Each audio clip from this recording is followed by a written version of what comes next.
ప్రభు పేరిట మీ అందరికీ వందనాలండి. అందరూ బాగున్నారా? నాకు ఇంతటి అవకాశాన్ని ఇచ్చిన తండ్రి అయిన దేవునికి మహిమ కలుగును గాక.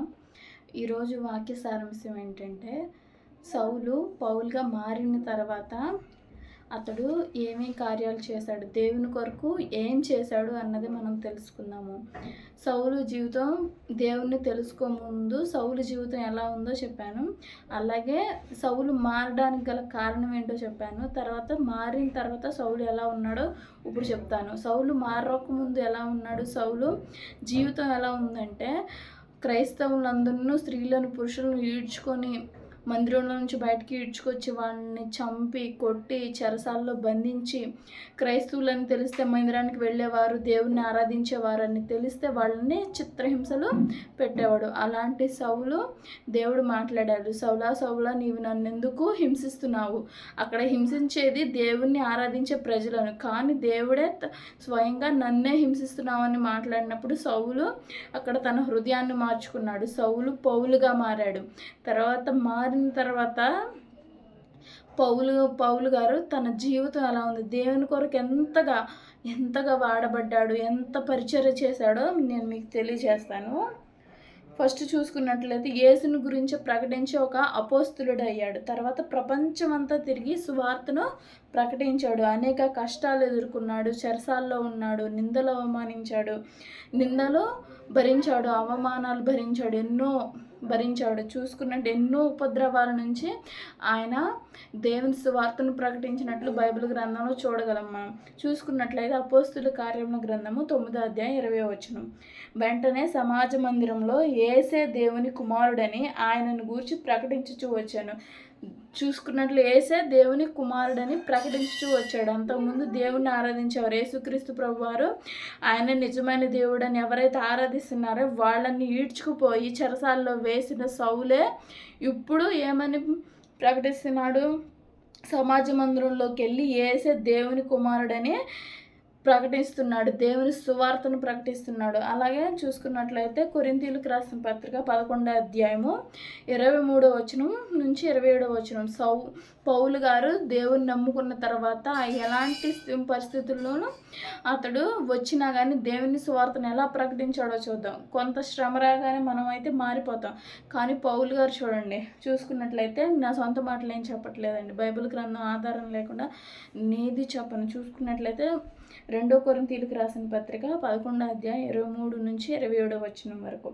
వారు క్రీస్తు పరిచారకుల వెర్రివాని వలె మాట్లాడుచున్నాను.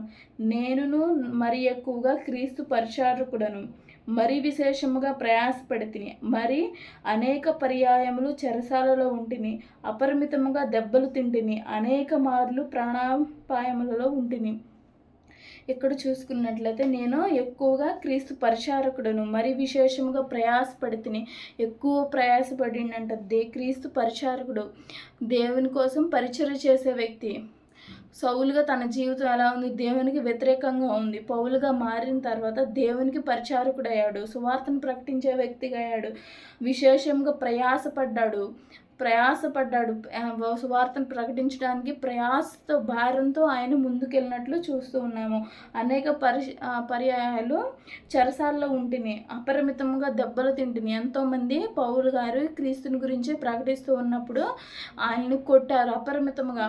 మితముగా అంటే తక్కువ, అంటే ఒక హద్దు ఉంటుంది, కానీ అపరిమితంగా అంటే ఎక్కువగా అనేక సార్లు దెబ్బలు తింటిని అని ఇక్కడ పౌలు గారు చెప్తూ ఉన్నారు. అపరిమితంగా దెబ్బలు తింటిని, అనేక మార్లు ప్రాణాపాయంలో ఉంటిని, అనేక మార్లు చంపడానికి కూడా పౌలు గారిని చూశారు.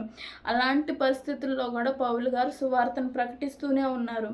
అంతకుముందు ఎంతగా దేవుణ్ణి ఆరాధించే ప్రజల్ని హింస చేశాడో దేవుడు మాట్లాడిన తర్వాత దేవుడు సౌలు హృదయాన్ని మార్చాడు.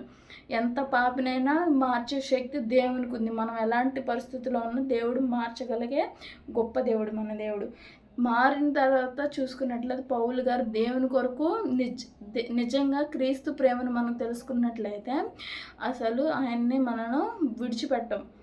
చూసుకున్నట్లయితే ఎన్ని దెబ్బలు, అవమానాలు, చెరసాల్లో వేసిన ప్రాణం మీదకు వచ్చినా కానీ ఇక్కడ పౌలు గారు సువార్తను ప్రకటిస్తున్నారు. ఎవరైనా ఇక్కడ గన్ను పెట్టి సువార్త ప్రకటిస్తే నిన్ను చంపేస్తా అంటే మనం సువార్త ప్రకటిస్తామా?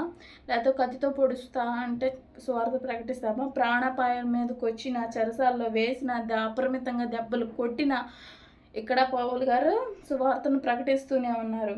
అలాగే 24 వచనం, యూదుల చేత 5 మారులు ఒకటి తక్కువ 40 దెబ్బలు తింటిని. 40 దెబ్బలు, ఒకటి తక్కువ అంటే 39 దెబ్బలు తిన్నారు ఆయన. యూదుల చేత 5 మారులు, ఒక్కసారి 2 సార్లు కదా, 5 సార్లు, ఒకటి తక్కువ 40 దెబ్బలు, 39 దెబ్బలు 5 సార్లు ఆయన తిన్నట్లు చూస్తూ ఉన్నాము. 25 వచనం, ముమ్మారు బెత్తముతో కొట్టి తిని, ఒకసారి రాళ్లతో కొట్టబడి తిని. ముమ్మారు బెత్తముతో కొట్టబడి తిని, ఒకసారి రాళ్లతో కొట్టబడి తిని, ముమ్మారు ఓడ పగిలి శ్రమపడి తిని, ఒక రాత్రి పగళ్ళు సముద్రంలో గడిపి తిని. ఇక్కడ చూసుకున్నట్లు ముమ్మారు 3 సార్లు బెత్తముతో కర్రతో కొట్టబడ్డాడంట, ఒకసారి రాళ్లతో కొట్టబడ్డాడు, ముమ్మారు ఓడ పగిలి ఆయన అనేక ప్రదేశాలు ప్రపంచమంతా తిరుగుకుంటూ యేసుక్రీస్తు సువార్తను ప్రకటిస్తూ ఉన్నప్పుడు ఆయన ఓడలో ప్రయాణం చేసేటప్పుడు ముమ్మారు ఓడ పగిలి శ్రమ పడ్డాడు, శ్రమల గుండా వెళ్ళాడు, ఒక రాత్రి పగలు సముద్రంలో గడిపాడు. సముద్రంలో మధ్యలోకి వెళ్ళిన తర్వాత ఏమీ ఉండదు, చీకటి అంధకారం, అసలు ఉంటామో పోతామో అన్నట్లు ఉంటుంది. అలాంటి పరిస్థితుల్లో కూడా రాత్రి పగలు సముద్రంలో గడిపారంట ఆయన.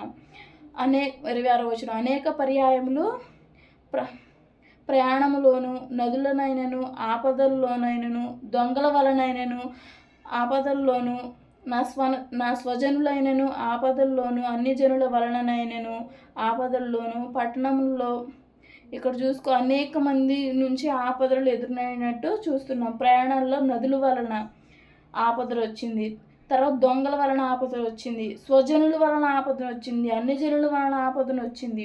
చూసుకున్నట్లయితే ఇక్కడ అనేక మార్లు సొంత జనుల వల్ల, అన్యజనుల వల్ల, అలాగే దొంగల వల్ల, నదులు మళ్ళీ ప్రయాణిస్తుంటే నదుల్లో ఇబ్బంది, ఓడ పగిలి ఎంతో ఇబ్బంది, శ్రమలు ప్రకటించాడు క్రీస్తును. అలా ఇప్పుడు అంతకుముందు వచనాలు చదువుకుంటే దెబ్బలు తిన్నా, చెరసాల్లో వేయబడ్డారు, ప్రాణాపాయ స్థితికి వచ్చి ఆపారా?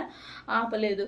మళ్ళీ కొట్టబడ్డారు, మళ్ళీ సముద్రంలో గడిపారు, అలా నదుల మధ్య వెళ్ళారు, దొంగలు ఆయన్ని దోచుకున్నారు, అలాగే స్వజనులు ఆపదల్లో ఆయన్ని పెట్టారు, అన్ని జనులు ఆయన్ని హింసించారు. అయినా కానీ ఆయన సువార్తను ప్రకటించడం ఆపలేదు. చూసుకున్నట్లయితే 27వ వచనం చూడండి, ప్రయాసముతోనూ కష్టముతోనూ తరచుగా జాగరణములతోనూ ఆకలి దప్పులతోనూ తరచుగా ఉపవాసములతోనూ చలితోనూ దిగంబరత్వముతోనూ ఉంటేని ఇంకనూ చెప్పవలసిన అనేకములు ఉన్నవి. ఇక్కడ పౌలు గారు చెప్తూ ఉన్నారు, ఆకలి దప్పులతో, ఉపవాసంతో, అన్నం లేక ఉపవాసం వండుకుంటూ, చలితోనూ, కనీసం మంచి దుస్తులు కూడా లేవు, మంచి చలికి కప్పుకోవడానికి దుప్పటి కూడా లేనట్లు మనం ఇక్కడ చూస్తూ ఉంటాం. ఇంకా చెప్పవలసినవి చాలా ఉన్నాయి కానీ ఇవన్నీ రాయడానికి బైబిల్ సరిపోదని ఇంకా మన అన్ని విషయాలు బైబిల్ గ్రంథంలో లిఖింపబడలేదు. కానీ ఇక్కడ ఇంకా అనేకములు ఉన్నాయంట. చూసారండి ఎన్ని శ్రమలు పడ్డాడో పౌలు గారు. సౌలుగా ఉన్నప్పుడు ఆరాధించే వారిని శ్రమ పెట్టాడు. పౌలుగా మారిన తర్వాత దేవుని కొరకు ఎన్ని శ్రమలు ఎదుర్కొన్నా కానీ దేవుని సువార్త ప్రకటించడం మాత్రం ఆపలేదు. దేవుడు ఒక మనిషిని పూర్తిగా మార్చగలడు.